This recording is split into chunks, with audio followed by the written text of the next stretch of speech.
Lekin bitta videomizda shpatilni gapirdik. Bitta akamiz original shpatillar bor debdi.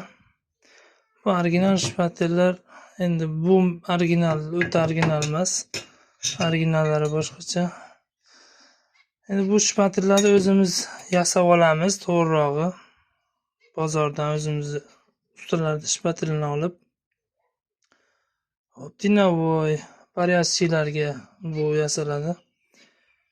Endi ustalarga savol, udobniy bo'lish uchun qaysi bir yaxshi, bunisimi mononisimi tushunib bo'lmaydi. Bunisimi. Endi menga o'zim yasagan, o'zimga mos mana bu shpatillar yaxshi. Tinovoylarga, paryaschilarga mana bemalol ushlashga ham hisoblari ham yo'q zo'r. Bularda boshqacharoq.